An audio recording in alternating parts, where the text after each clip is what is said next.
parents sont partis le jour d'indépendance, donc j'avais 11 mois. Mais j'ai la chance d'être issue d'une famille où on a beaucoup parlé de l'Algérie, et puis une famille de gauche, ce qui est quand même pas mal aussi. Et en fait, c'est en faisant la généalogie que je me suis rendu compte que j'avais un gros questionnement dans ma vie, c'était qu'est-ce qu'ils étaient allés faire là-bas, quoi. Donc j'ai commencé à travailler sur l'histoire de la colonisation, de la guerre de colonisation. Et donc, bon, j'ai préparé donc, plusieurs conférences.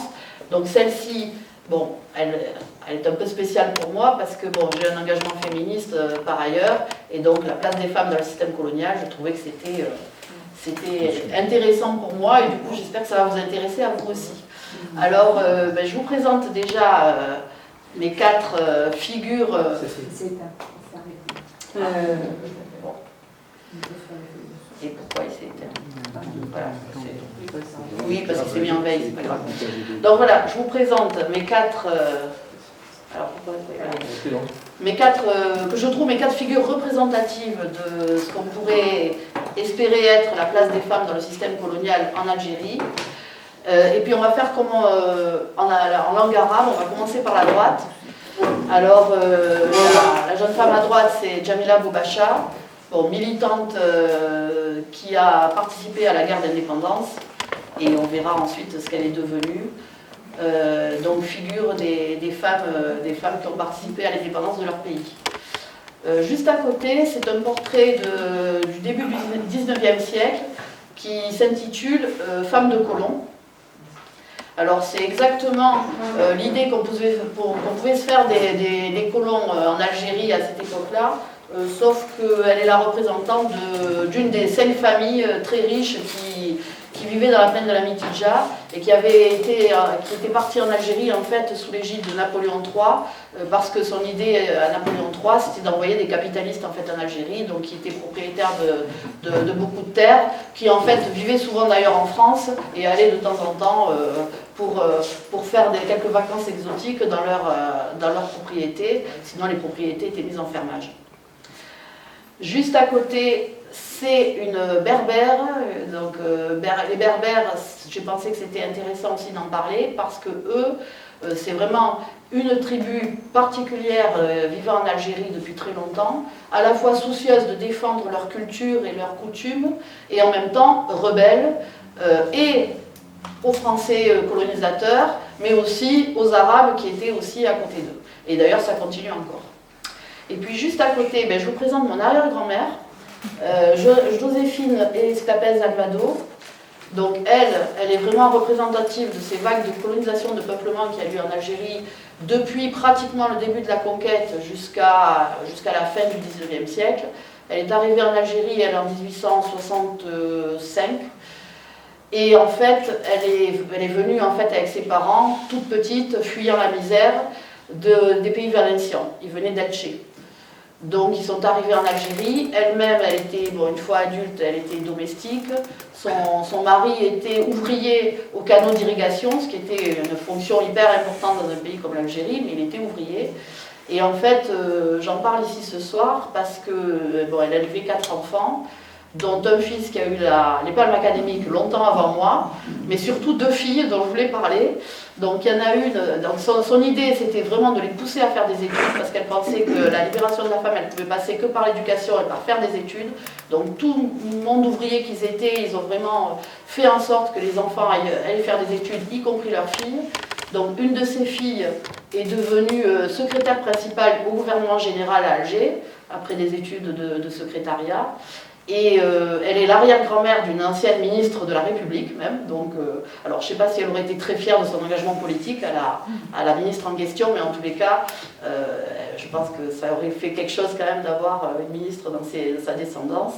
Et l'autre, c'est ma grand-mère, donc qui a fait des études d'expert comptable, alors qu'elle était née en 1901, ce qui était quand même hyper rare à l'époque. Et elle, par contre, je l'ai bien connue et elle était hyper fière de mon engagement militant. Voilà. Même si elle votait Arlette Laguillet, mais enfin, bon, c'est pas grave. Maintenant, qu'est-ce que tu veux... oui, mais j'appuie. Voilà. Alors, non, c'est lui le premier. C'est lui le premier parce que lui, c'est la star de la colonisation. Enfin, vous l'avez tous reconnu. Mais avant ça, ce que je voulais vous dire, c'est que pour en revenir aux 4 nénettes de tout à l'heure, ce que je voulais vous dire, c'est qu'en fait, l'acte de coloniser, c'est un acte essentiellement masculin. Parce que coloniser, quand je vous dis coloniser, qu'est-ce que ça évoque chez vous, dans votre tête, comme verbe d'action? Envahir. Alors envahir, conquérir, oui. Exploiter. Pardon? Exploiter. Alors exploiter, pénétrer, féconder, soumettre, voilà. Tous ces verbes, ce sont des verbes qui sont vraiment profondément masculinistes, parce qu'en fait, c'est une histoire d'hommes, faite par les hommes, pour les hommes au départ. Alors vous allez me dire quelle place pouvaient avoir les femmes dans ce contexte hyper masculin.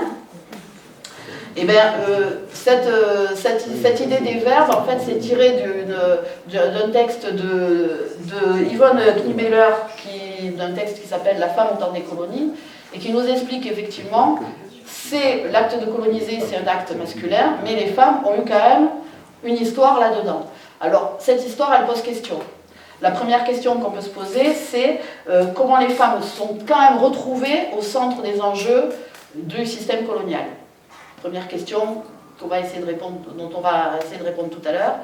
Deuxième question importante, c'est comment les femmes européennes, alors au niveau du vocabulaire, on dit européenne, on dit indigène, c'est ni vulgaire, ni d'un côté ni de l'autre, c'est la connotation habituellement utilisée par les historiens. Donc comment les femmes européennes, solidaires des colonisateurs, ont pu quand même rencontrer les femmes indigènes qui étaient solidaires des colonisés.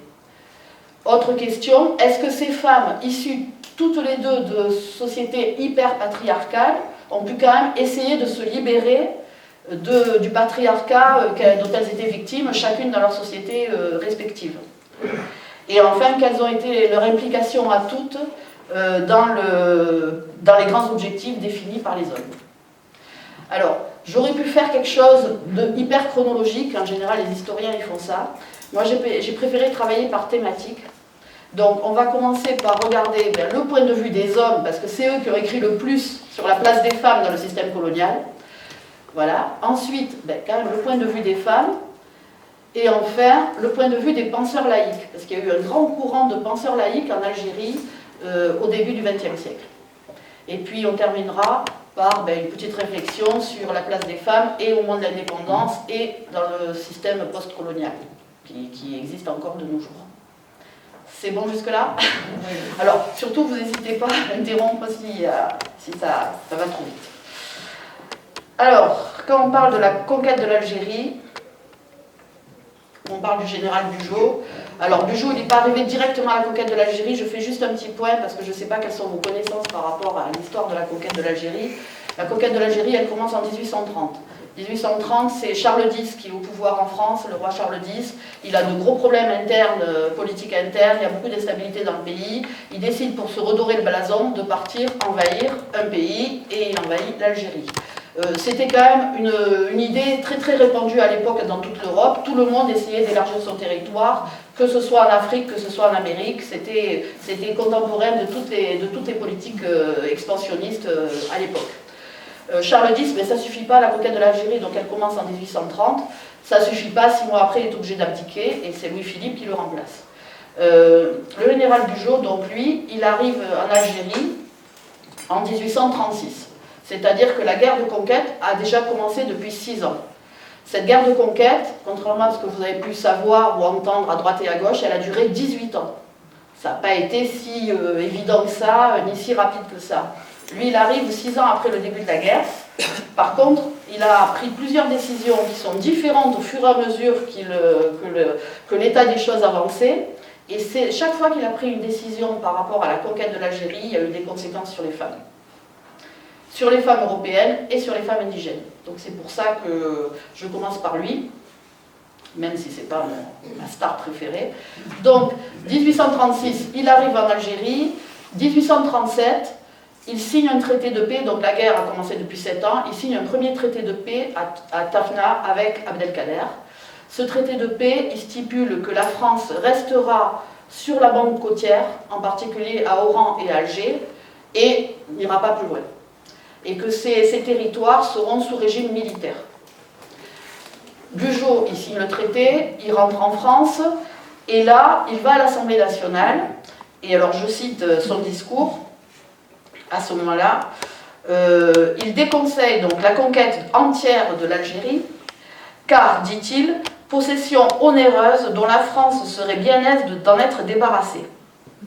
Les territoires déjà conquis seraient sous statut militaire pour éviter toute colonie de peuplement. Alors le problème, c'est que pendant qu'il parle, et puis ça fait 7 ans donc ça a commencé, la colonie de peuplement, elle a déjà commencé sans lui et sans l'État français. En fait, les bateaux qui arrivaient pour conquérir l'Algérie, ils faisaient escale à Mahon. À Mahon, c'est la capitale de l'île de Minorque, une île hyper miséreuse. Il y a beaucoup de gens qui s'embarquent sur les bateaux français. Au début, c'est les hommes seuls, et puis ensuite, ce sera des familles entières qui fuient la misère de Mahon. On les appelle les Mahonnais en Algérie. En fait, ce sont des Minorquins qui parlent catalan et qui sont en Algérie. Et donc, il y a déjà des familles qui sont arrivées. Et puis ça fait très longtemps, depuis le XVIe siècle, il y a des Espagnols qui sont en Algérie déjà, et les Espagnols vont continuer à arriver en Algérie tout au long de la colonisation et même après, parce que pareil, ils fuient la misère de leur pays. Et puis il y a aussi des Italiens, alors au début ils font de la pêche sur les côtes algériennes, et puis finalement ils finissent par s'installer. Et puis il y a aussi des Maltais, etc., etc., etc. Mais en fait, il y a énormément déjà en 1837 de populations qui sont arrivées de l'Europe du Sud, en Algérie, pour s'installer en Algérie et espérer une vie meilleure en Algérie. Ce sont tous des gens qui traînent la misère. Il n'y a pas de riches par rapport à ça. Bon, ils sont arrivés en Algérie, donc Bugeaud qui raconte ça à l'Assemblée, en fait, il est déjà dépassé par sa base. Et puis en Algérie, il y a aussi des femmes, déjà.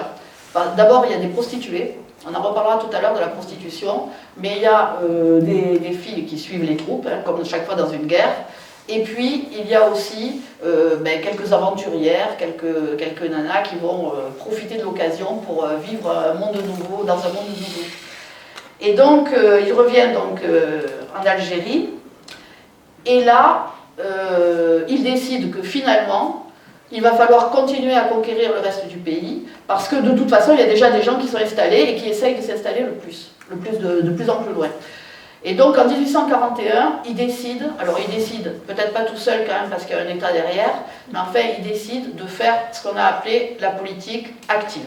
C'est-à-dire que pour conquérir le plus vite possible le territoire, puisque ça a déjà duré 7 ans, enfin même un peu plus, là on en est à 41, ça fait 11 ans, il décide d'employer 2 systèmes que tout le monde connaît ici je suppose, ce qu'on a appelé les enfumades et la terre brûlée. Bon, les enfumades, je ne fais pas le dessin, c'est de la fumée dans les grottes où se réfugient les populations, et la terre brûlée, c'est brûler toutes les récoltes jusqu'à temps que les gens crèvent de faim. Voilà, pour faire court, c'est ça. Ça, c'est la base de sa politique à ce moment-là. Et effectivement, il dit que de toute façon, si on veut conquérir, il faut aller le plus vite possible, parce que ça ne suffit pas comme si, quoi. En gros, c'est ça l'idée. Et donc, cette politique d'enfumade et de brûlure des récoltes en particulier, ça va forcément entraîner des conséquences sur les populations indigènes, de la misère, ça va déstructurer le système artisanal et commercial local, et en particulier, c'est pas les premières qui vont en pâtir, mais les femmes, elles vont en pâtir énormément, puisque c'est elles qui géraient souvent les troupeaux, le tissage de la laine, qui avaient leur système économique basé là-dessus. Elles pourront plus appuyer là-dessus, donc ça va créer une grande misère dans les milieux indigènes. Et puis, il faut qu'il occupe les soldats. Question, que font les soldats de leur temps libre pendant ce temps-là? Parce que là, la guerre de colonisation, elle a continué, elle a commencé à prendre du temps. Ces soldats, ils vont rencontrer des indigènes et il va y avoir un certain nombre de mariages mixtes. Ça commence comme ça, la rencontre des soldats européens, enfin français, avec les indigènes, ça commence par des mariages mixtes. Le mariage mixte le plus célèbre, on en reparlera tout à l'heure, c'est celui d'Ismaël Urbain, qui est lui-même conseiller aux affaires algériennes de Napoléon III. Il se convertit à l'islam, il se marie avec une musulmane, et ils sont restés ensemble toute leur vie, tout va très bien pour eux. À côté de lui, il y en a d'autres, il y a des officiers supérieurs qui se marient avec des indigènes, il y a le directeur, le conservateur de la bibliothèque d'Alger qui se marie aussi avec une indigène. En fait, il y a une certaine intelligentsia qui accède à ces mariages mixtes. Et alors, quand vous regardez un petit peu les recherches qui ont été faites là-dessus, il y a Christelle Tarot, par exemple, qui a écrit un bouquin qui s'appelle « Prendre femme dans les colonies ». Et elle écrit que plusieurs officiers et sous-officiers font pareil donc entre 1830 et 1860, Et d'après elle, donc, cela n'a pas porté préjudice ni aux carrières des militaires, ni à l'avancement des fonctionnaires concernés. Donc ça peut être une première solution de situation un peu spéciale, de fusion entre les deux peuples. Edmond Pélicier de Reynaud, qui est diplomate arabisant, est partisan carrément, lui, de la fusion. Alors il intervient à l'Assemblée nationale, ce garçon, et il est partisan carrément de la fusion avec les Arabes. Car dit-il, alors là je m'excuse, de temps en temps je suis obligée de lire parce que je veux vraiment pas trahir leur pensée. Et puis vous verrez que ça fait écho avec ce que, comme on connaît nous la fin de l'histoire, ça fait un petit peu écho. Donc Edmond Pélicier de Reynaud, il nous dit « Il faut favoriser l'intégration des Français dans le nouveau territoire et permettre ainsi l'émergence d'un nouveau peuple. Et allant même plus loin, il prophétise « Si ma patrie, donc la France, juge la fusion impossible, si elle ne fait rien pour la mener, elle devra l'abandonner. Si le système de fusion est impossible, il faut s'en aller et le plus tôt sera le mieux. » Je vous laisse réfléchir à la situation. Oui, alors quand même, ces mariages mixtes, c'était peut-être une solution de départ, mais il faut reconnaître quand même que c'était des mariages mixtes à l'intérieur de la même classe sociale. C'est-à-dire qu'on mariait les féodalités entre elles, les féodalités aristocratiques entre elles. Les Européens, c'était le dessus du panier, les indigènes, c'était le dessus du panier aussi. Voilà, petit bémol là-dessus. Alors, on en revient à nos soldats. Donc, s'ils ne veulent pas se marier avec des indigènes, ils ont une solution pour passer leur temps, c'est l'homosexualité. Alors ça, c'est le gros danger brandi de toutes parts dans les hautes sphères de la nation française. Et même, il y a l'État français mandate, alors si ça revient, voilà, Édouard Duchesne, et on lui demande une étude sur la prostitution en Algérie. Alors, il écrit une étude qui s'appelle « Étude de la prostitution dans la ville d'Alger depuis la conquête ». Et alors, il nous dit « La prostitution est rampante dans la société indigène. » Bon, c'est lui qui le dit. Hein. Elle s'explique par le fait que les femmes étant voilées et enfermées, les hommes sont incités à se débrouiller entre eux. Relation avec l'homosexualité. Et cet état de fait peut contaminer les soldats français. Voilà. Donc il va falloir trouver d'urgence une solution convenable pour occuper ces pauvres soldats de la conquête. Et troisième problème qui se pointe à l'horizon, qui est lié un peu au précédent, c'est la prostitution. Alors la prostitution à laquelle on recourt ceux qui ni ne se marient avec des indigènes, ni sont homosexuels. Bon.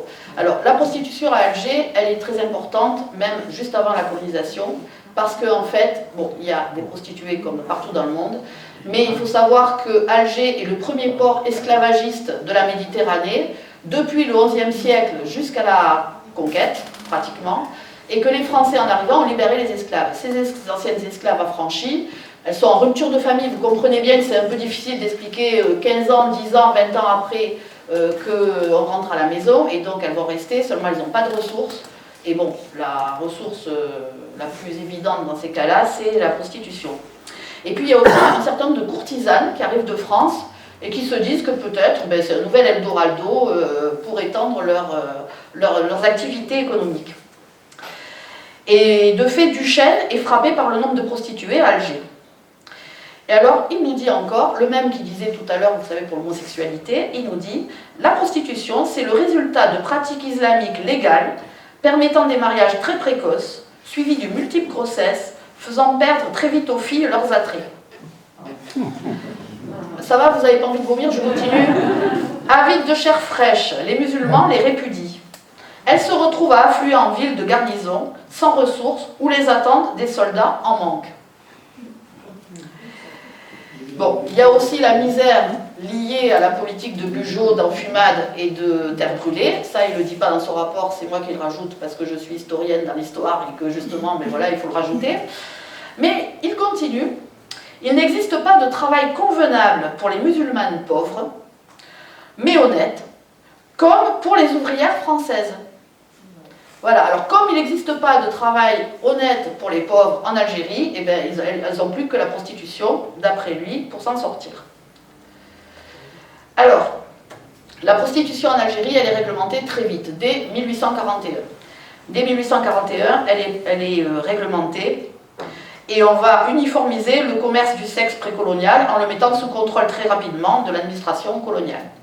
Alors pour ça, on ouvre, excusez-moi du mot, des bordels en ville, bon, c'est la première chose. Et puis on va ouvrir ce qu'on appelle les BMC. Alors les garçons de la salle qui ont fait leur service militaire, ils savent tout ce que c'est. Je le dis pour les nanas, c'est bordel militaire de campagne. Alors ça, c'est une caricature de l'époque qui est faite sur le Maroc, mais parce qu'après l'Algérie, ils sont allés conquérir le Maroc et ils ne se sont pas arrêtés là. Mais c'est pareil en Algérie. Donc ce sont, voilà, bordel militaire de campagne, enfin ça veut dire ce que ça veut dire, voilà, c'est clair, vous avez compris. Ces lieux de prostitution en Algérie vont perdurer longtemps après la loi de Marthe Richard de 1946 quand même. Voilà, parce qu'on est en Algérie, il y a toujours des spécificités. Et le général Lamoricière ordonne de procéder au recrutement et à l'établissement de personnel féminin spécial qui ramena la gaieté, sinon la santé, dans nos troupes. Voilà, voilà. Alors, mais que les soldats, ils se marient avec des indigènes, qu'ils soient homosexuels, ou que finalement, ils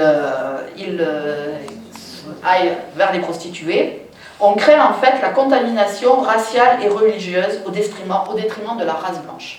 Alors, je vous signale quand même que les Maghrébins, ils sont de race blanche, mais en fait, à l'époque, visiblement, ça ne les avait pas... voilà. Et aussi que cette contamination soit à l'avantage de l'islam. Alors pourquoi je dis ça? C'est parce qu'on revient au mariage mixte. En fait, quand les soldats français ou les hauts fonctionnaires français se mariaient avec des indigènes, pour que les enfants soient reconnus, il fallait qu'ils se convertissent à l'islam. Donc du coup, les enfants étaient eux-mêmes musulmans. Voilà. C'était ce qui préoccupait le gouvernement. On en revient à Bugeaud, toujours le même. Il continue sa conquête de l'Algérie, puisque c'est toujours pas complètement fini. Et puis, il va arriver en 1848 à battre Abdelkader. Bon, vous avez tout ça dans vos livres d'histoire quand vous étiez petit. C'est même le seul truc qu'on sait de la colonisation d'Algérie, souvent. Donc, Abdelkader signe un traité de paix avec Bugeaud, donc en 1848. Donc, on considère que la guerre de colonisation, elle a duré de 1830 à 1848. 18 ans. Voilà. Et là, Bugeaud, il change d'idée. Lui, je vous rappelle, c'était lui qui disait qu'il ne fallait pas y rester, que ça reviendrait trop cher, que la colonie c'était un système pas possible, qu'à part les militaires, on ne pouvait rien faire en Algérie. Bon, là, il change d'avis complètement, et il nous dit, toujours pareil dans un débat, dans un discours à l'Assemblée, l'armée, donc il parle de l'armée, elle seule a détruit, bon, il reconnaît, elle seule peut édifier. Elle fécondera par la culture et pourra préparer à la réception de nombreuses populations civiles. Oui, parce qu'on a fait les comptes, et en fait, malgré les 18 ans passés, malgré l'apport des premiers migrants, ventre creux, comme on les appelait à l'époque, de l'Europe du Sud, il manque encore du monde, et en particulier des femmes. En 1833, on trouve en Algérie 336 européennes, c'est-à-dire 3 ans après la conquête, c'est déjà pas mal, mais c'est pas assez. En 1842, seulement 474 pour 1000 hommes. Vous voyez le problème. Bon. Et comme je vous rappelle qu'on ne veut pas qu'ils soient homosexuels, voilà, la situation est bloquée. Donc Bugeaud, il a plein d'idées pour amener des femmes en Algérie, qui féconderont les hommes, qui féconderont la terre. Vous avez compris le système colonial. Donc la première idée, c'est qu'il va demander à l'État français d'envoyer des notes, des circulaires chez les préfets, pour demander que les maires MAIRES aillent dans les maires des départements les plus déshérités de France, parce que quand même, il ne faut pas exagérer, là où il y a du boulot, c'est pas la peine, mais il y a beaucoup de départements déshérités en France à ce moment-là. Donc que les maires aillent dans les familles miséreuses, qui sont souvent des familles nombreuses, leur demander s'ils ne veulent pas, par hasard, envoyer leurs filles en Algérie. Contre rétribution quand même, il y a un petit truc à la clé. En fait, les pères, ils vendent leurs filles aux soldats en Algérie. Alors ça, c'est l'histoire d'une de mes ancêtres. Je vous raconte rapidement. Mon ancêtre a fait la guerre de... Enfin, celui-là, l'ancêtre, j'en ai plusieurs forcément comme tout le monde. Celui-là, il a fait la guerre de colonisation à partir de 1834. Il est arrivé à 14 ans. Il était ordonnance d'un capitaine. Bon, il reste, il fait 2 fois 7 ans de guerre d'Algérie. Donc, c'est-à-dire qu'il gagne... à chaque tranche de 7 ans de guerre, on gagnait une concession. Bon, une concession qui était prise... Alors, soit les chefs de tribu vendaient des terres qui ne leur appartenaient pas, parce que comme ils étaient semi-sédentaires, ils partaient des fois pour 2 ans, 3 ans, ils ne revenaient pas tout de suite, et bien quand ils revenaient, la terre a été vendue par le chef de tribu, ça arrivait, mais il y a aussi des réquisitions d'office pour les tribus rebelles, enfin, des biens religieux aussi, des terres qui appartenaient aux religieux au moment de la conquête, qui ont été saisies, bon voilà.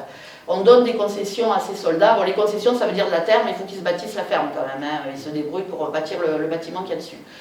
Donc mon ancêtre, il gagne 2 concessions parce qu'il a fait 14 ans, oui parce qu'il a fait 7 ans et puis ensuite il a racheté un jeton. À l'époque, on rachetait des jetons pour ceux qui ne voulaient pas faire la guerre. Donc il rachète un jeton à quelqu'un, donc il gagne de l'argent grâce à ça. Et il fait 7 ans de plus de guerre à la place de quelqu'un d'autre qui avait perdu le tirage au sort. Voilà, donc lui il est en Algérie depuis longtemps. Il est parti à 14 ans, il est en rupture de famille totale. On ne sait même pas ce qui s'est passé dans sa famille, mais en tous les cas il n'est jamais revenu en France de sa vie. Et mon arrière-arrière-arrière-arrière-grand-mère, donc 6 générations avant moi. Elle est de l'Isère, d'un bled paumé de l'Isère. Elle est issue d'une famille nombreuse. En plus, il y a eu un remariage. En fait, ça doit être compliqué pour elle. Elle se fait vendre par son père, littéralement. J'ai retrouvé leur acte de mariage. C'est comme ça que je sais tout ça. Elle a 18 ans. Elle se marie avec un soldat de 32 ans. Et encore, elle a de la chance, il n'est pas encore trop vieux parce qu'il a commencé jeune à faire la guerre. En fait, elle a 18 ans, lui 32 ans. Et sur l'acte de mariage, on voit qu'elle est venue seule, sans ses parents. Ses parents sont restés en Isère. Et ses témoins, c'est comme ça qu'on le sait, c'est en fait les copains de son mari, c'est-à-dire que ce sont des militaires comme lui, donc il y a le capitaine machin, l'infirmier du régiment, enfin bon voilà, qui sont ses témoins à elle. Et lui, il a ses témoins qui sont aussi des copains de régiment. Et ce qu'on peut dire aussi, c'est qu'en bas, il y a une petite mention, Mademoiselle Blandine Fayon, c'est son nom, a déclaré ne savoir ni lire ni écrire, et elle signe avec une croix. Donc vous imaginez, cette fille a quand même débarqué en Algérie dans ces conditions-là, avec un mec qu'elle ne connaît absolument pas, bon voilà. Et ça a été le cas de beaucoup de femmes, parce qu'il fallait des femmes françaises. Parce que tous ceux dont je vous ai parlé qui sont arrivés déjà en Algérie, ils sont tous européens, mais non français. Et l'Algérie, elle est censée s'appeler Algérie française, vous voyez le truc? Donc voilà. Donc ça, c'est la première idée de Bugeaud. Et puis ça ne suffit pas toujours, parce que visiblement, il y a quand même des réticences.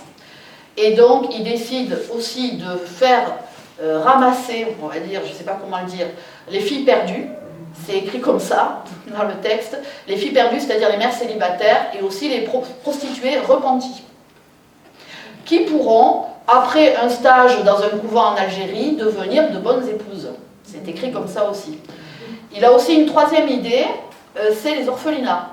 Bon, à l'époque, il y a beaucoup d'enfants des rues en France métropolitaine, donc on ramasse les orphelins, on monte des orphelinats en Algérie. Et dans les orphelinats, il y a des filles et des garçons. Les garçons, ils apprennent à travailler la terre, et les filles, elles apprennent à être les femmes de soldats. En fait, en gros, c'est ça l'idée. Voilà. Donc voilà la place de la femme dans le système colonial au début de la colonisation. Vous voyez que c'est quand même moyen, et du côté des indigènes et du côté des européennes. Je continue, et on arrive à un garçon dont j'ai déjà parlé, c'est Ismaël Urbain. Le voici, Ismaël Urbain, donc, qui est conseiller aux affaires algériennes de Napoléon III.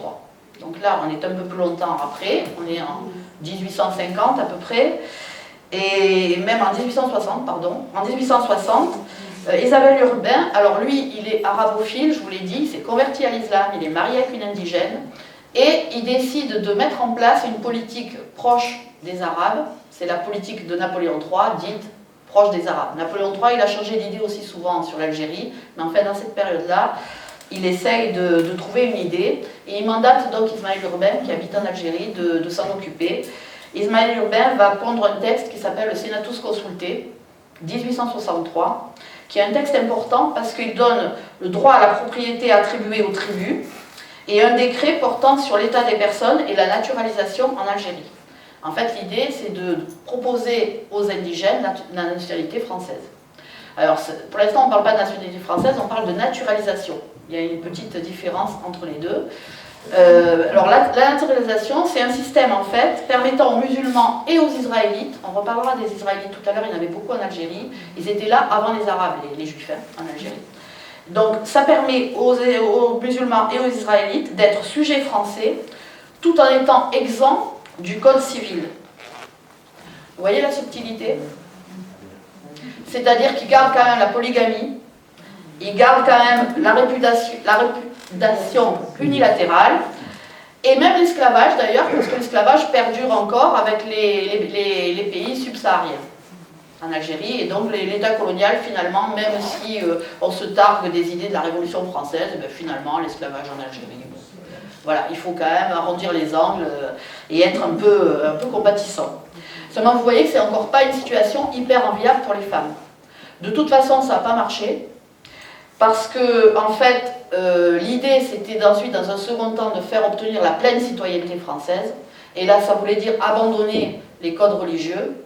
Et en fait, on dénombre, au moment de l'indépendance, en 1962, que 10 000 musulmans qui seront de nationalité française. Parce qu'en fait, ils refuseront... Donc ça fait 40 par an, si vous êtes bon en mathématiques, c'est pas quand même une grande réussite. Mais ça veut dire qu'en fait, eh ben, ça aura échoué. Cette idée-là, elle aura complètement échoué, parce qu'en fait, ils refusent catégoriquement d'abandonner leurs préceptes religieux. Voilà. Et la religion, vous verrez par la suite, ça a une grosse importance dans la vie des femmes, quelle que soit la religion. Donc, à ce moment-là, le discours colonial, il change de posture. 1870, il y a plusieurs choses qui se passent qui sont importantes. D'abord, il y a Napoléon III qui perd à Sedan. Et là, les Algériens se rendent compte que la France, elle n'est pas invincible. Donc, ça aura des conséquences sur la suite des rebelles, de la présence des rebelles, en particulier les Berbères et en Kabylie. Mais on écrit beaucoup de textes sur la difficulté qu'il va y avoir à intégrer dans ce pays la juxtaposition entre le système français et le système musulman. Et donc dans le discours colonial, on finit par se centrer sur un islam actif, masculiniste et séditieux, qui opprime les femmes et rend impossible donc toute tentative d'assimilation. L'assimilation, c'était la grande idée d'Ismaël Urbel. En fait, tous les symboles de la culture musulmane, en particulier le harem et la polygamie, on en reparlera tout à l'heure, le montrent.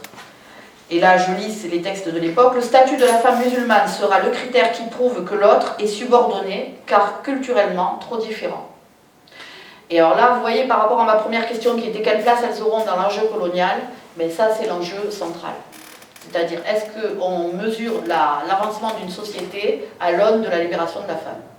Et de quelle libération on parle? Parce que je vous rappelle quand même qu'à l'époque, les femmes françaises n'étaient pas hyper libérées non plus. Hein. L'image de la femme arabe fonctionne comme un symbole négatif, justifiant le déni des droits politiques des indigènes. Ça, c'est hyper important pour la suite. Ça explique, alors, ça explique, c'est pas qu'on comprenne, mais ça explique ce qui s'est passé aussi par la suite.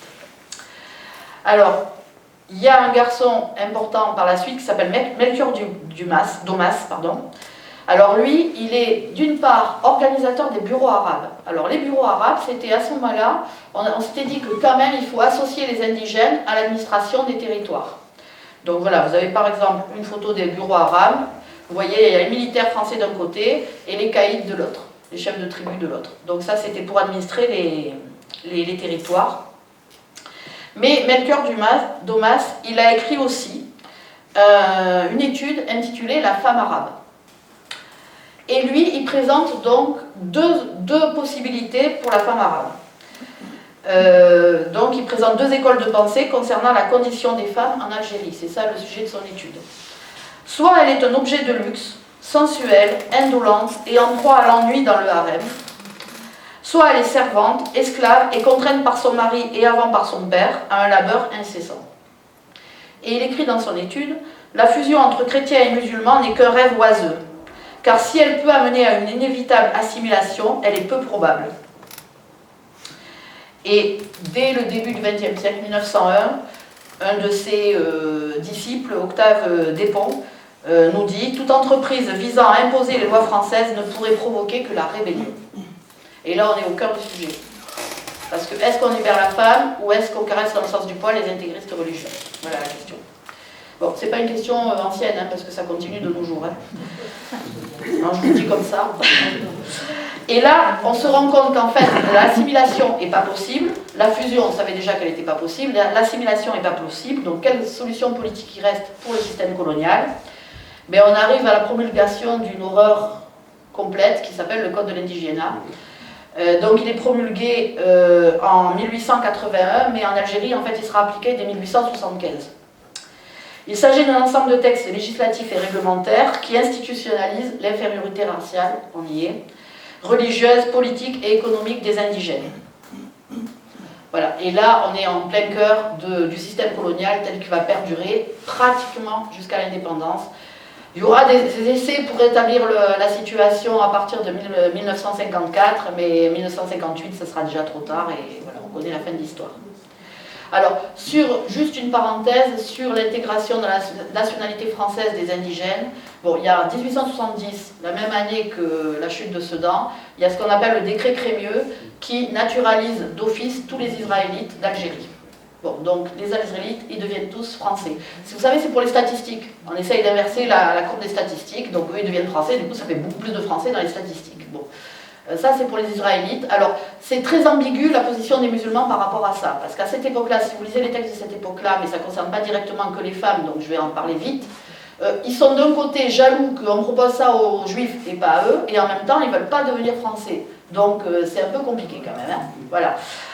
Et puis, en 1889, alors là, c'est un coup de génie, l'État français décide de naturaliser en Algérie tous les enfants d'étrangers nés en Algérie. Et là, c'est comme ça que ma famille qui est venue d'Elché, eh bien, ils sont tous devenus français de bloc. Voilà. Ils parlaient catalan, eh bien, ils se mettent à parler français, et voilà. D'ailleurs, ils sont contents de parler français parce qu'ils considèrent, enfin, ma grand-mère me disait que son grand-père à elle, donc qui est concerné par la chose, lui disait « Un pays qui n'est pas capable de donner à manger à ses enfants, c'est un pays de merde !» Il parlait d'Espagne, voilà. Donc, il parlait très mal le français, mais il parlait français. Voilà.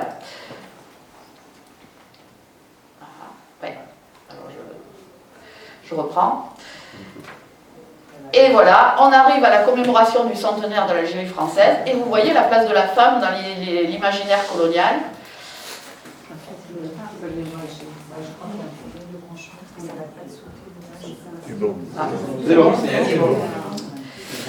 Donc, on commémore les 100 ans de l'Algérie française, donc 1930, et là, l'État français mandate Émile Félix Gautier, qui est professeur à l'université d'Alger, et qui doit entreprendre une étude sur la famille musulmane.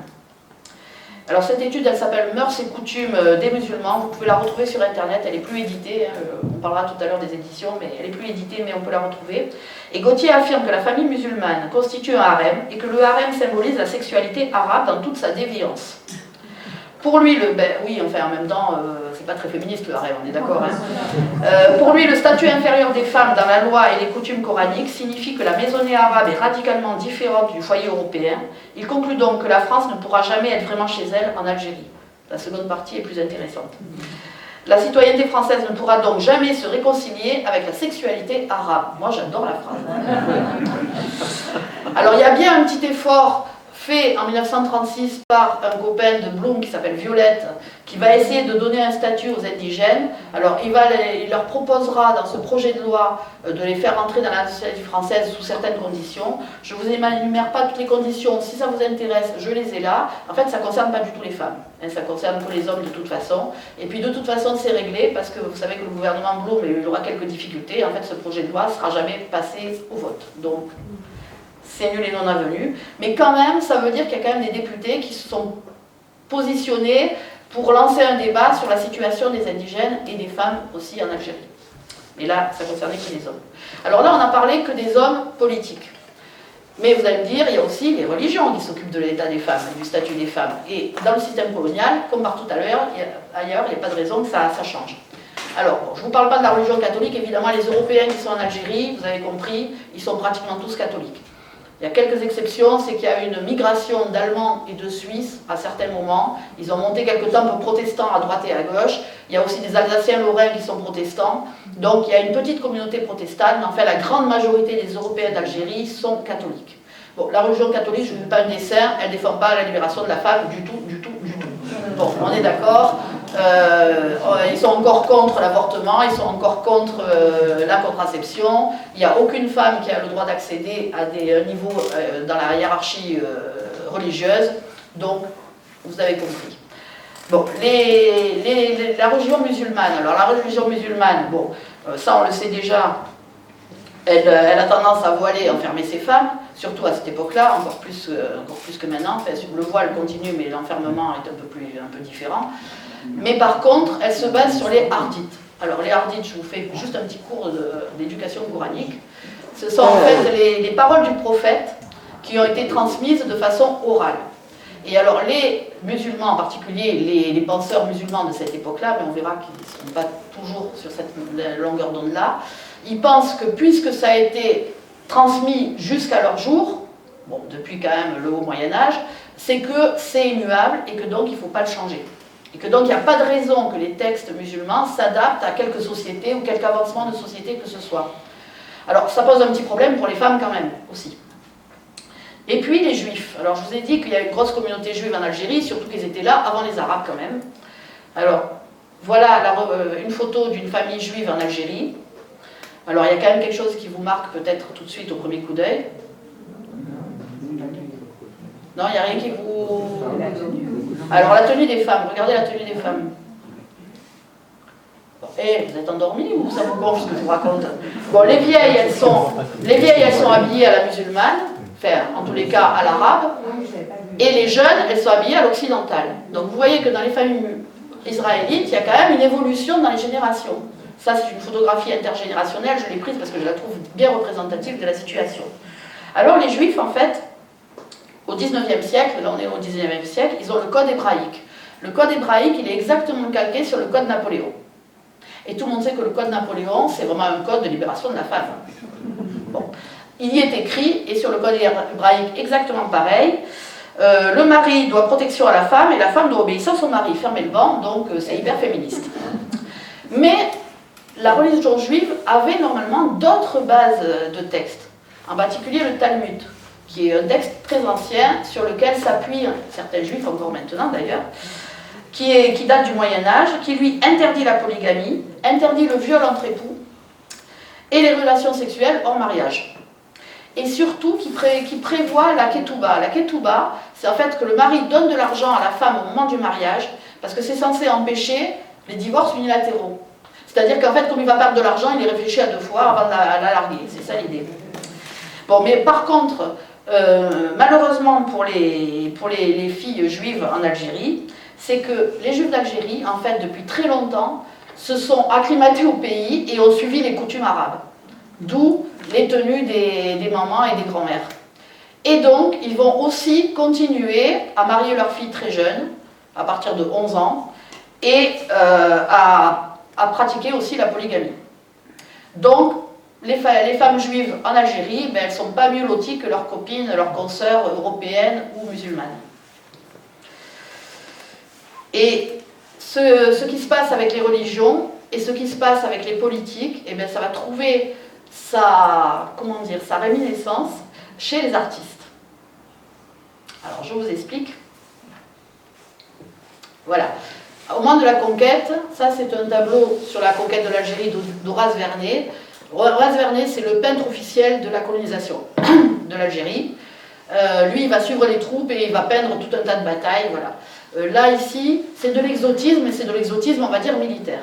Mais à sa suite, il y a un tas de peintres qui vont arriver en Algérie, plein d'idées sur le côté exotique de ce nouveau pays.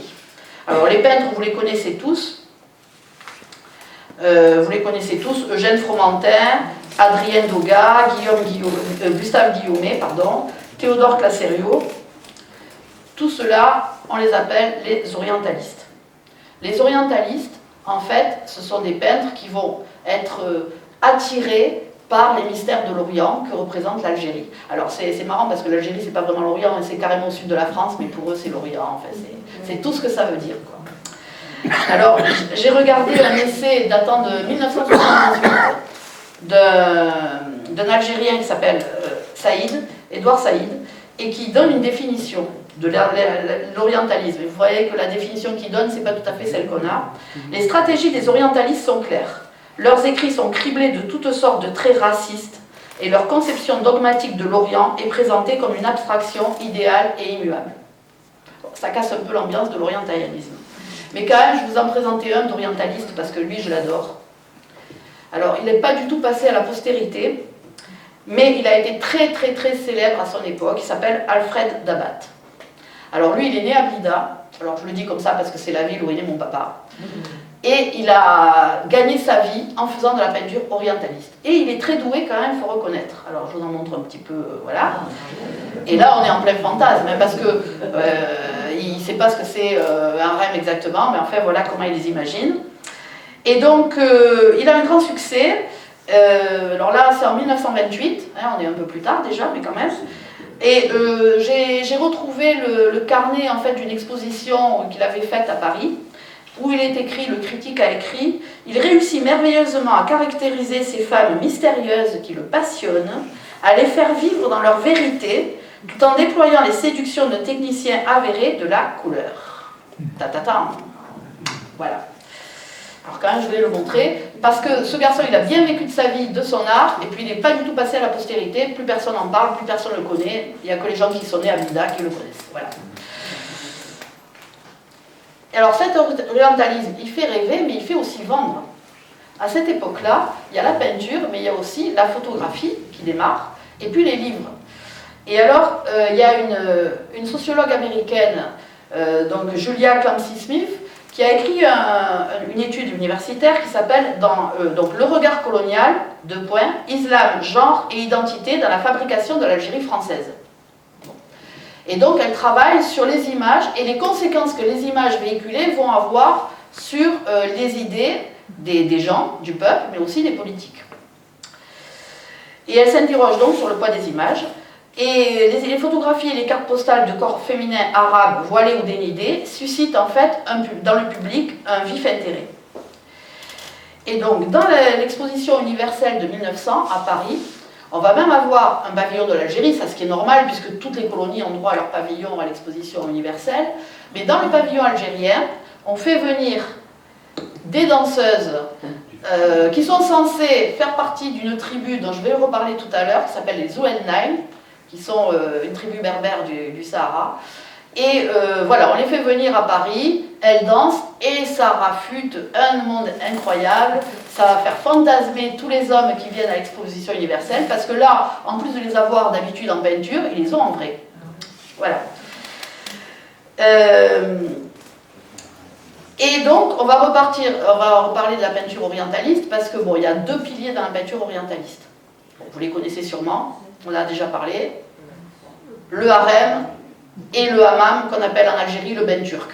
Oui, parce que l'Algérie, avant d'être française, elle était turque en fait, hein, c'était sous domination turque, ottomane. Donc, le hammam c'est intéressant parce qu'en arabe, je ne sais pas si vous savez ce que ça veut dire qui est interdit par la loi. Et en fait, ça veut dire qui est interdit aux hommes. Oui, parce que comme les hommes c'est la loi, voilà. Vous avez compris le système. Et ce hammam, donc, il est complètement fantasmé, puisque les hommes, par essence même, n'ont pas le droit d'y aller, donc les peintres non plus, donc ils imaginent ce que ça peut être. C'est pour ça que c'est intéressant et ça va rentrer dans l'imagerie populaire. Et alors ça, c'est un des tableaux les plus célèbres d'Ingres, qui s'appelle le ben turc. Et Ingres, il faut savoir que lui, c'est le plus fort de tous les orientalistes, parce qu'il n'est jamais allé en Algérie. Il est très fort, ce garçon. Il n'est jamais allé en Algérie. Et en fait, il s'est basé sur des écrits dont je vais reparler juste après, sur les écrits d'une romancière du XVIIIe siècle qui s'appelle Lady Montagu. Ah, pourquoi c'est ça, là? Je ne sais pas, il y a une petite erreur quelque part, bon, c'est pas grave. Qui s'appelle Lady Montagu, je vais en reparler après. Dans la littérature, je ne vous ai pas trop parlé de la littérature, on parle des musulmanes, mais surtout des européennes, parce que la littérature sur les premiers temps de la colonisation, c'est surtout des européens qui écrivent des romans là-dessus. Alors en particulier, le plus célèbre, en tous les cas pour les pieds noirs, c'est Jules Roy, qui a écrit toute une saga sur la conquête de l'Algérie romancée, et il écrit dans Les Chevaliers du Soleil, ces dames demeuraient invisibles, à la lorgnette on les guettait quand elles apparaissaient sur les terrasses pour respirer la douceur du soir. On les imaginait nues sous leur voile de soie, des jardins et des remparts d'exclamations jaillissaient, alors elles s'enfuyaient. Voilà. Donc en fait, c'est des gros frustrés, quoi. Et cette bataille entre hommes tourne autour de la vieille scène du rapt des femmes. Pour le coloniser, changer leurs conditions, la condition des femmes, et les donner à voir, c'est spolier leur système. Et chasser le colonisateur, c'est reprendre possession de ces femmes, mais en aucune façon les rendre autonomes. Et alors, tout le temps de la conquête de l'Algérie, tout le temps de l'Algérie française, tout le temps du système colonial, on va se retrouver avec cette espèce de problème qui ne va pas être résolu, en fait. Alors, sur les différents mythes, il y a plusieurs mythes donc, qui vont égrener la vie culturelle sur la femme en Algérie. Il y a le mythe du pittoresque algérien. Alors le pittoresque algérien, c'est en fait, ce qui s'est passé en 1830, c'est que la France avait décidé de ne pas porter atteinte aux règles indigènes. Ça, c'était au départ. Et en fait, ça avait l'air un peu généreux comme idée, mais en fait, ça interdit complètement l'assimilation des musulmanes et leur entrée dans un monde un peu plus libérateur. Et même les arabophiles de l'époque, c'est-à-dire les Européens qui ont de la sympathie pour la culture arabo-islamique, s'opposent à toute modernisation qui aurait menacé d'érosion le fameux pittoresque algérien. Oui, en fait, on veut garder comme c'était avant, parce que comme c'était bien avant, on le garde. C'est-à-dire un mode de vie authentiquement traditionnel, oui, traditionnel, mais complètement patriarcal et antilibéral. Donc ça, c'est pour le mythe du pittoresque algérien qui fera florès à l'époque. Et puis, on a beaucoup parlé des musulmanes, on va parler un peu des européennes et de la représentation de la pionnière, du mythe de la pionnière dans le roman national. Alors ça, c'est aussi un grand moment quand même. Alors surtout qu'il y en a eu beaucoup dans ma famille, donc je peux en parler tranquillement. Dans son étude « Les Européennes en situation coloniale en Algérie », Claudine Guyard soulève un autre paradoxe.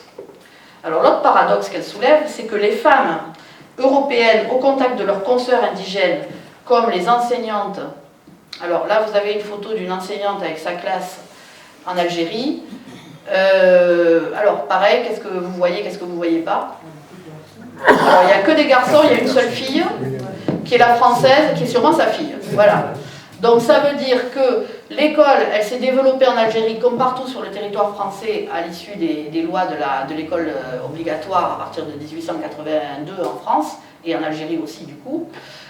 Mais l'école est obligatoire, elle n'est pas forcément suivie, les parents ne mettent pas forcément les enfants à l'école non plus. Donc là vous voyez que dans cette école, qui est dans une école de Douar, il n'y a pas de filles, parce que les filles, les parents ne veulent pas les mettre à l'école, et même les garçons, c'est hyper difficile de les... Vous savez, l'école en Algérie, alors on a beaucoup critiqué au niveau de la colonisation qu'en 62, il y avait que 87% de la population indigène n'était pas scolarisée, mais en fait, il faut reconnaître que vous regardez les gitans à Perpignan, c'est un peu pareil, les parents, s'ils ne mettent pas les gosses à l'école, et ben, c'est un peu compliqué.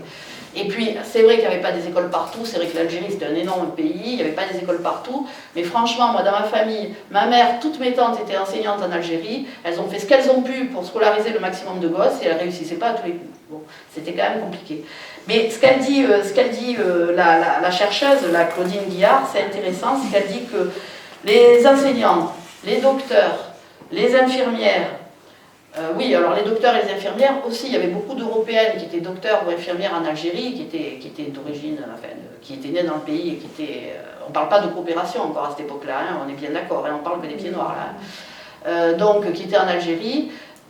Pareil, elles essayaient de faire leur métier dans les meilleures conditions, c'était quand même plus compliqué. Une tante de ma mère partait à cheval dans les douars elle était sage-femme, elle était infirmière et sage-femme, elle allait dans les douars pour accoucher les musulmanes, les indigènes, et aussi, elle me l'a dit parce que je l'ai bien connue, elle pratiquait les avortements à l'insu des maris, évidemment.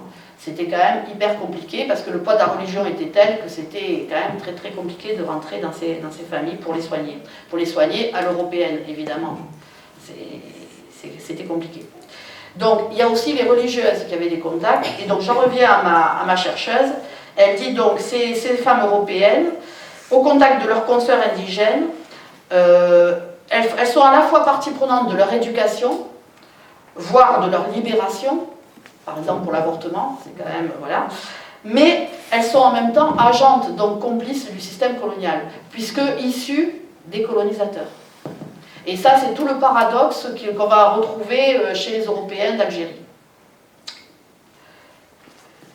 Et puis, toujours pareil sur le mythe de la pionnière, bon, je vous renvoie à un roman que je trouve très intéressant, parce que c'est un roman familial. Alors, l'auteur, c'est Jacques Roseau. Alors, Jacques Roseau, c'est pas quelqu'un de forcément fréquentable, d'accord, c'est un ancien de l'OAS, c'était le grand copain de Georges Frêche, on est d'accord. Par contre, il a écrit un bouquin sur l'histoire de sa famille, qui s'appelle Le 13e convoi. Donc, sa famille était issue de déportés politiques de 1848, ça c'est une autre histoire, mais enfin, ils sont arrivés en convoi en Algérie.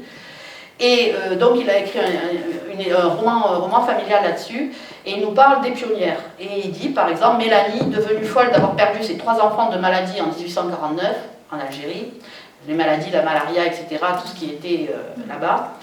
Amélie, qui en veut à son mari d'être venue dans son pays de malheur et ne pense qu'à retourner chez eux en Lorraine.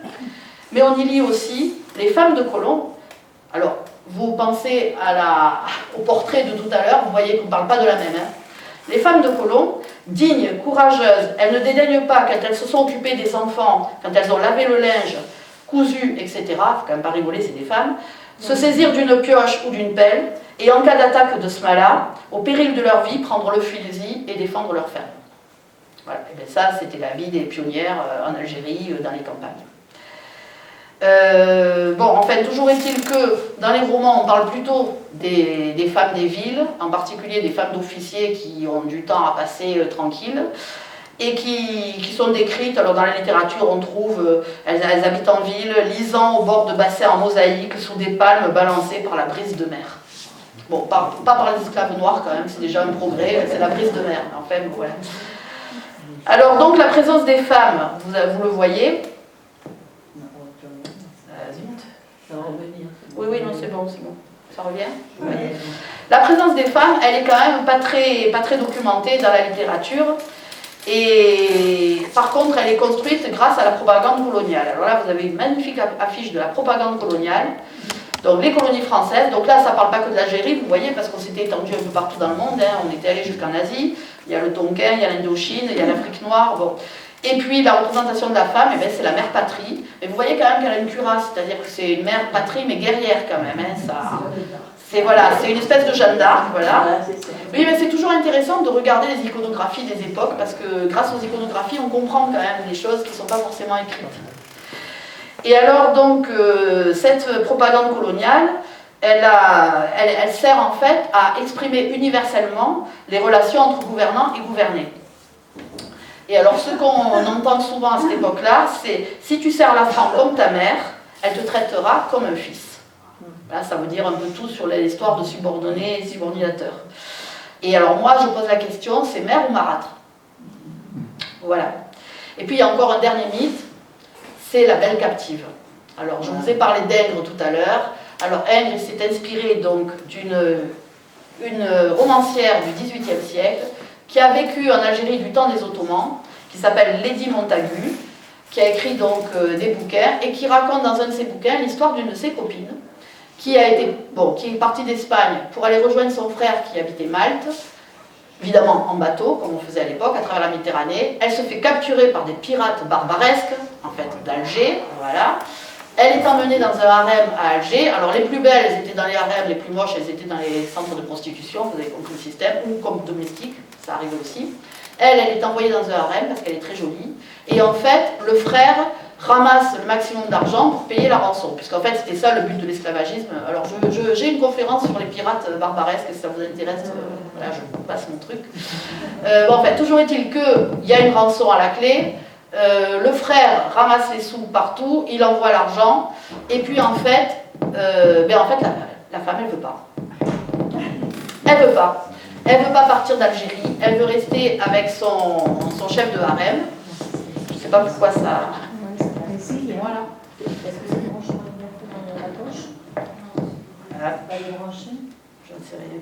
Parce que je remue en parlant. Non, mais bon. Donc, elle ne veut pas quitter son chef de harem. Bon, mais sinon, je l'enlève et puis je parle. Oui. Je ne sais pas. Oui. On va faire ça. Faut que je retrouve le petit bouton que j'ai mis tout à l'heure. Voilà. Ça fait des vacances. Donc, elle retrouve son chef de harem. Donc, finalement, elle veut pas partir, donc lui, il est hyper amoureux d'elle, donc c'est Lady Montagu qui raconte ça, il est hyper amoureux d'elle, il décide de se débarrasser de tout le reste du harem, il la garde qu'à elle, et elle restera avec lui. Alors il renvoie la rançon au frère, et Lady Montagu dit que sa copine n'a jamais regretté sa décision, parce qu'elle a préféré de toute façon rester avec cet homme hyper amoureux d'elle, que finir, parce que ce qui allait lui arriver c'était sûr, finir dans un couvent au fin fond de l'Espagne. Oui. Voilà. Et ça, c'est le mythe de la belle captive qui a beaucoup remué l'imagination des romanciers de cette époque-là. Donc, pour conclure cette partie-là, vue du Nord, la femme musulmane est montrée dans les tableaux, dans les récits orientalistes, promesses érotiques, enfermée dans les mots magiques de harem et de belle turque.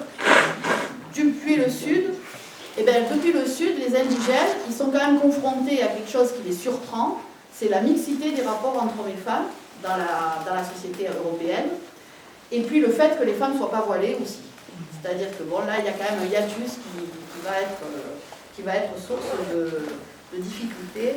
Et on se rend bien compte que les femmes donc, vont servir de socle à la mise en place d'une hiérarchie des valeurs. Et ça, c'est compliqué à gérer. Alors, on arrive quand même au point de vue des femmes. Je suis désolée, là, c'est un peu long, du coup, ça va, vous tenez le coup, là? Peut-être, parce qu'au fond, ça va être un peu juste. Ah. Ok. Voilà. Oui. Oui, ça va.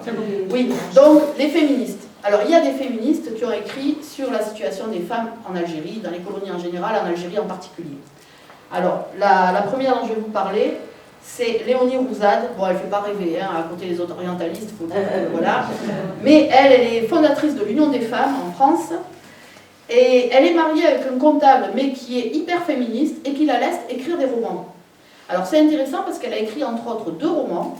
Le premier, il s'appelle Voyage de Théodose à l'île de l'Utopie. Et alors, elle y décrit dans ce roman une île où on ne travaille que 4 heures par jour et dans une parfaite égalité homme-femme. Cette nana, elle a vécu entre 1839 et 1916. On est vraiment donc à la fin du 19e siècle. Elle écrit déjà un roman comme ça. C'est déjà bien. Le second qu'elle écrit est encore plus fort. Il s'appelle Le monde renversé. Alors, il y a un film qui a été fait avec Charlotte Gainsbourg il y a quelques années là-dessus, mais il n'a pas eu un grand succès, je trouve dommage. Le monde renversé, c'est l'histoire d'une femme recluse dans un harem qui mène la révolte et impose une nouvelle loi fondée sur l'obéissance des hommes aux femmes. Bon, c'est pas mal la Léonie quand même, hein, pour son âge, pour son époque. Voilà. Et elle a rencontré la plus célèbre des féministes de l'époque, qui s'appelle Hubertine Auclair. Hubertine Auclair, la voilà.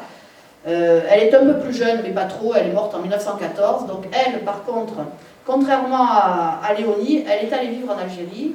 Elle était écrivaine, elle était suffragette française. Elle se marie et elle va vivre en Algérie en 1888, donc fin du 19e, on est. Et elle, en fait, elle croit arriver au paradis parce qu'elle s'est dit c'est un pays neuf. Elle a beaucoup souffert de la condition de la femme en France. Elle a été renvoyée du couvent pour subversion, enfin je vous passe ses états de service. Et donc elle trouve que la société française est un carcan pour les femmes, bon, elle n'a pas tort.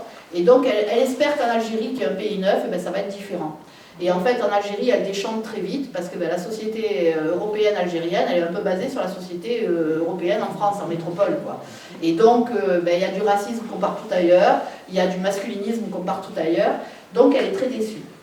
Et puis son autre idée, c'est qu'elle se dit que si on arrive à libérer, alors elle se bat beaucoup, elle est suffragette, elle se bat beaucoup pour le droit de vote des femmes en France, et elle se dit que si on arrive à libérer les femmes françaises, grâce au droit de vote en particulier, dans la foulée, on pourra libérer les femmes musulmanes.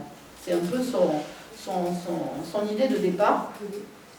Mais en fait, en Algérie, comme elle est féministe, elle ne peut pas accepter la polygamie, elle ne peut pas accepter les mariages précoces, elle ne peut pas accepter le divorce unilatéral, c'est-à-dire sans consentement de la femme.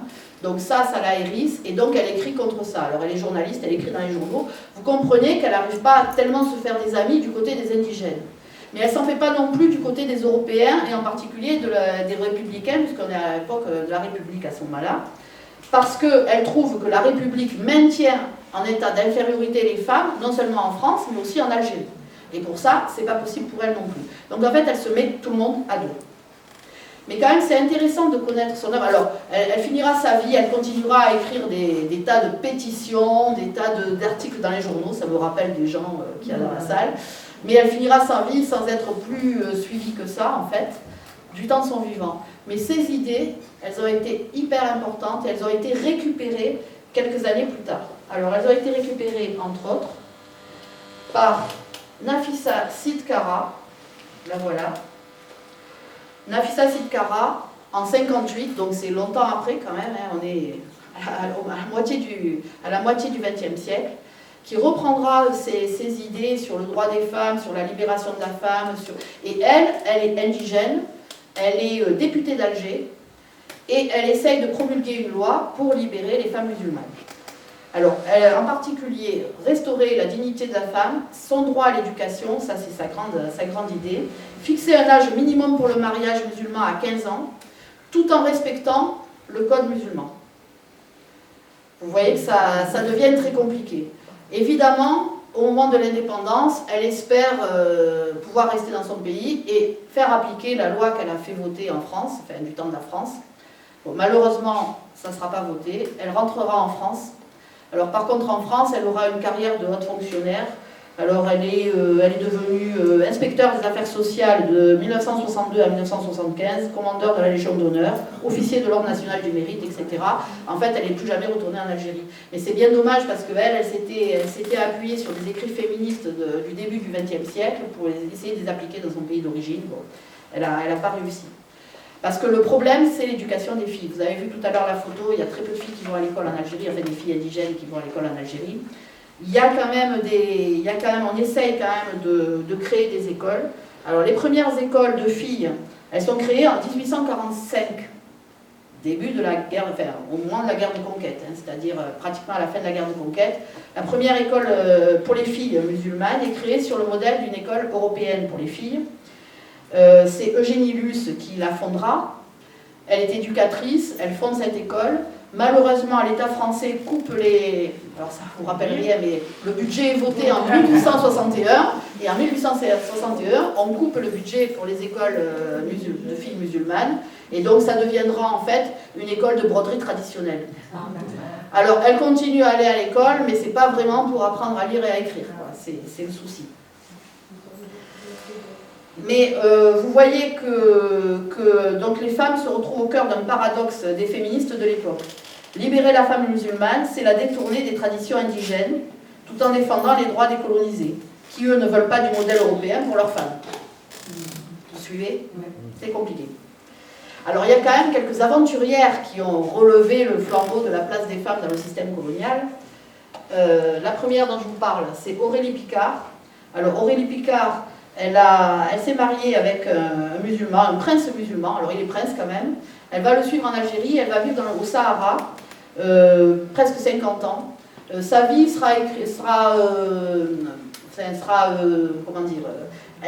inspirera un roman de Frisson Roche qui s'appelle Djebel Amour, si vous connaissez. Le titre est connu parce qu'il y a eu un film qui a été tiré à partir de ce roman.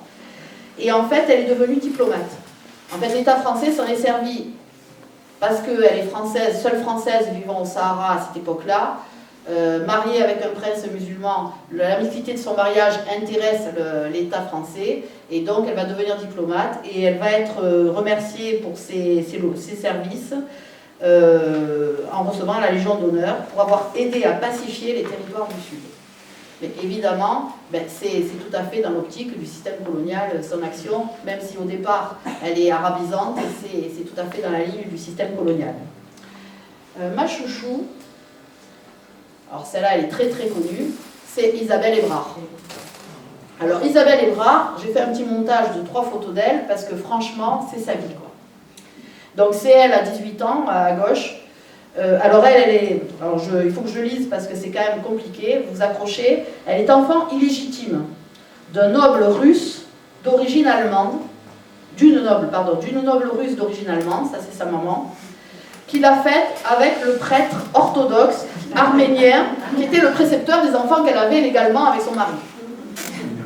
Alors vous voyez, Isabelle, elle part de loin quand même. Alors l'avantage, c'est qu'elle parle plusieurs langues. Elle parle le russe, elle parle comme sa maman, elle parle aussi l'italien, l'allemand, le turc et l'arabe. Et puis la mère en a marre du système français et elle va vivre avec sa fille à Bonn, à Naba actuellement, donc du côté de Constantine, dans l'Est algérien. Elles vont vivre ensemble là-bas. Et là-bas, elle se rend compte que, en tant qu'européenne, elle ne va pas pouvoir aller fureter partout où elle voudra. Donc elle commence à s'habiller à la mode musulmane. Et puis ça ne suffit pas, parce qu'elle se rend compte qu'en tant que femme, c'est pas facile de rentrer partout où elle a envie d'aller, mais c'est une vraie aventurière, hein, elle est à fond. Hein. Et donc elle se déguise en garçon, et là par contre elle va sillonner tous les territoires algériens possibles et imaginables. Elle va écrire plusieurs textes, elle va se marier avec un musulman, français d'ailleurs, enfin français, oui, il est spahi en fait, il est de nationalité française, mais de confession musulmane. et elle va être traitée de traître à un moment donné, enfin elle a une vie hyper rocambolesque. Lyautey dira d'elle, elle était ce qui m'attire le plus au monde. Alors lui, il était bisexuel, mais enfin bon, ça fait rien. Elle qui m'attire le plus au monde, une réfractaire. Hors de tout préjugé, de toute inféodation, de tout cliché, elle passe à travers la vie aussi libérée de tout que l'oiseau dans l'espace. Moi je trouve que c'est une jolie phrase résumant sa vie. Alors sa vie va être très courte, elle est morte à 27 ans. Parce qu'elle habitait à côté d'un oued qui a débordé. Il y a eu un gros orage, comme à Perpignan mardi soir. Et donc l'oued où elle habitait, à côté duquel elle habitait, a débordé. Le toit de sa maison s'est écroulé. Et elle a essayé de sauver tous ses écrits. Et en fait, c'est un des soldats de Lyautey qui va la retrouver avec tous ses écrits, qui va réussir à sauver les écrits. Donc c'est pour ça qu'on a une grosse production écrite d'Isabelle Hébrard. Et dans ses écrits, elle va parler en particulier d'une tribu dont je vous ai parlé au début, qui s'appelle les Ouled-Naïl, parce que c'est une tribu qu'elle a adorée. Alors, les Ouled-Naïl, voilà, il y avait une photo tout à l'heure d'une représentante, là c'est une représentante berbère, ça c'est une Ouled-Naïl, ce sont des berbères qui habitent à la lisière du Sahara, dans un territoire qui avait été jugé impropre à la colonisation. Ben oui, parce que dans le désert, il ne pousse pas grand-chose. Donc eux, en fait, ils vivent de l'élevage du mouton et du tissage de la laine. Ça, c'est leur activité de base. Mais la particularité de cette tribu, c'est qu'elle laisse les filles se prostituer de façon libre. Alors, elles se prostituent un peu spécialement parce qu'en fait, elles dansent. Elles dansent et elles sont en même temps prostituées, mais elles sont aussi danseuses. Vous les avez vues tout à l'heure dans l'affiche, la photo sur l'exposition universelle de Paris. Là, on les avait amenées à Paris pour danser devant le public affamé. Et donc, elles sont en fait les premières, on va dire, promulgatrices du tourisme exotique. Parce que cette région-là, comme elle n'est pas propre à la colonisation, parce que pas propre à la culture, en fait, elle va servir d'affiche touristique à tous les gens qui veulent visiter le Sahara. Donc là, on est à la lisière, c'est pas encore le grand sud, mais quand même. Et donc, elles vont servir d'animatrices des soirées organisées par les officiers de l'armée, mais aussi par des hauts fonctionnaires français qui vont venir en Algérie ou des gens qui visitent l'Algérie.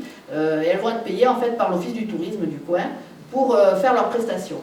Alors, à la fois danseuses, à la fois prostituées.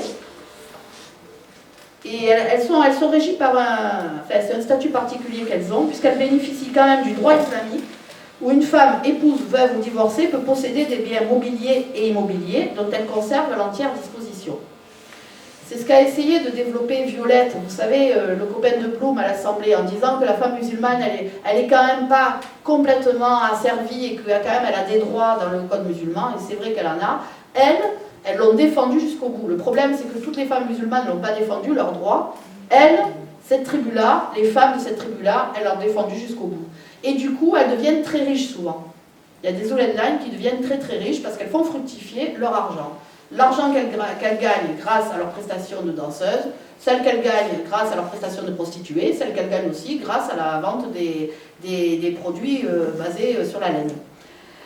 Et donc elles ont une activité économique assez intense.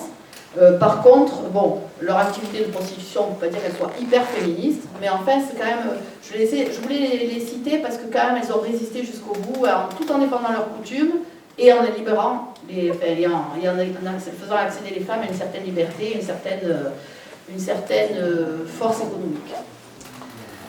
On arrive à la troisième dernière partie, les penseurs laïcs musulmans. Alors ça, je ne le ferai pas aussi bien que le prof d'arabe du lycée Arago qui nous avait fait une super conférence là-dessus au Club Ciné de Gagné il y a quelques temps. Celui-là, il s'appelle Kassim Amin.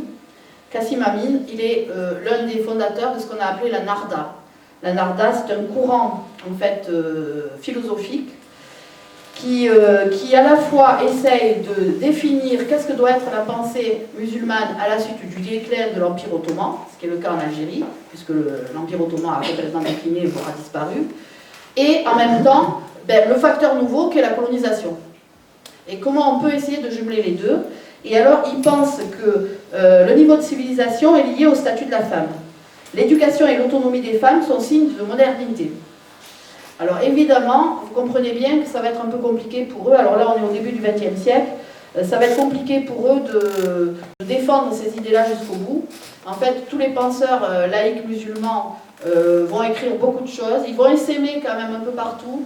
En Égypte. Alors lui, il avait fait ses études à Montpellier, par exemple. C'était quand même issu d'une certaine famille.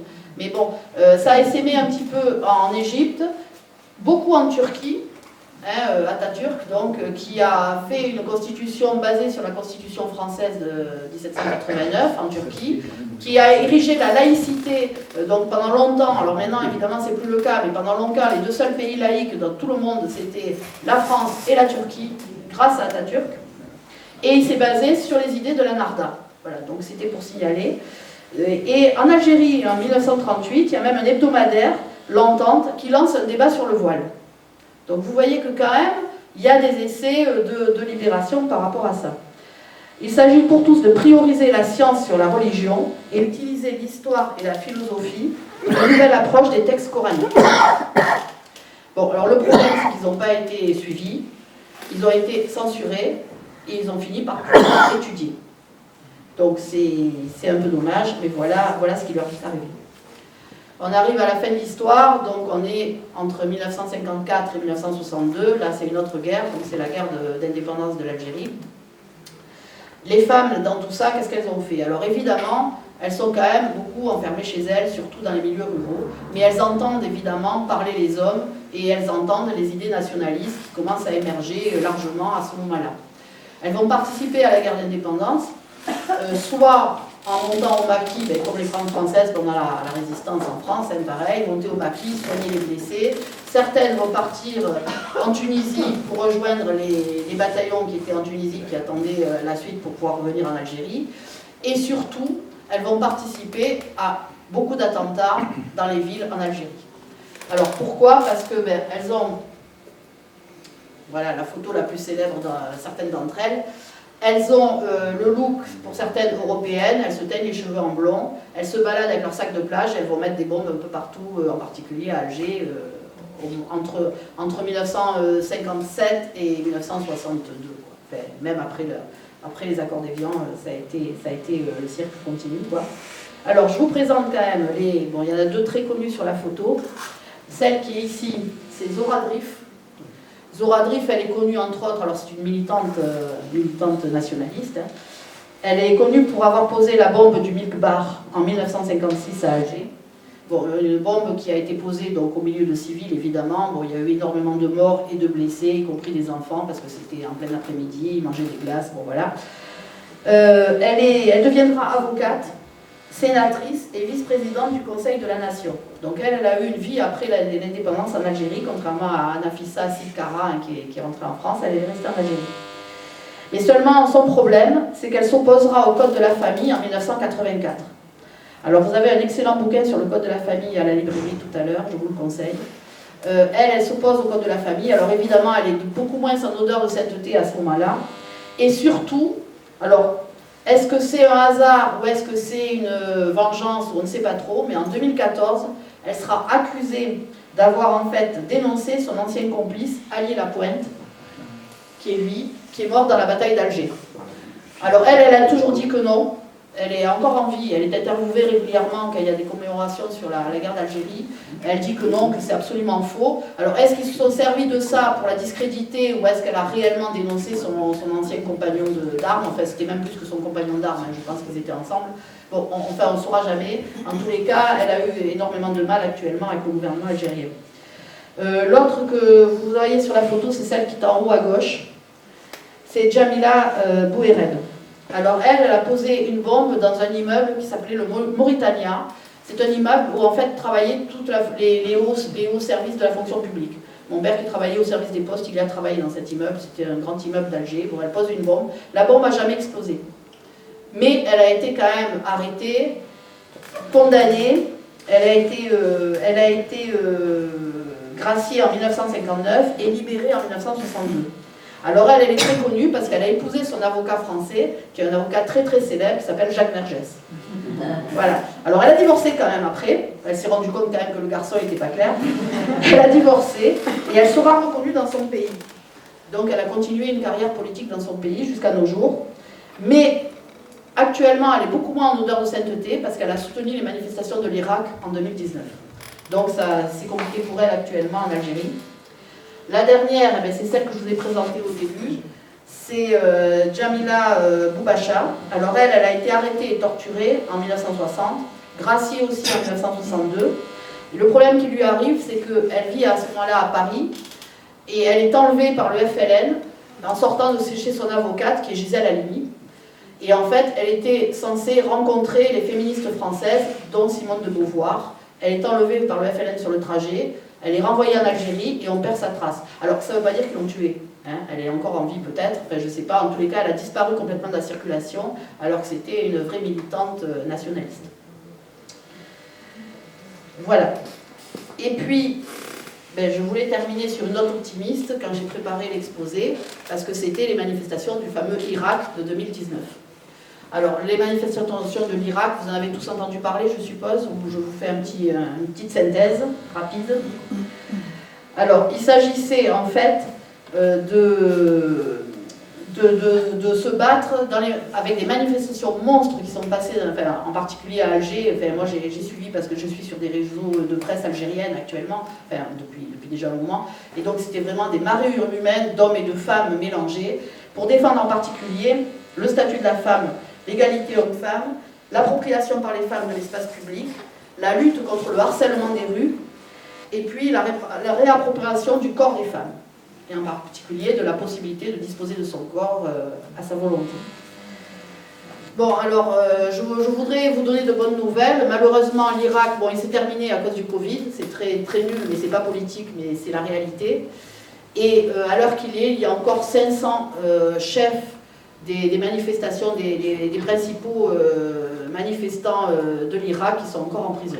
Et en particulier des journalistes qui sont encore en prison à ce niveau-là. Alors, je suis vraiment désolée parce que franchement, j'aurais bien aimé que ça se termine sur une bonne nouvelle, mais pour l'instant, c'est pas le cas. On est en 2024, c'est toujours pas réglé, ils sont toujours en prison.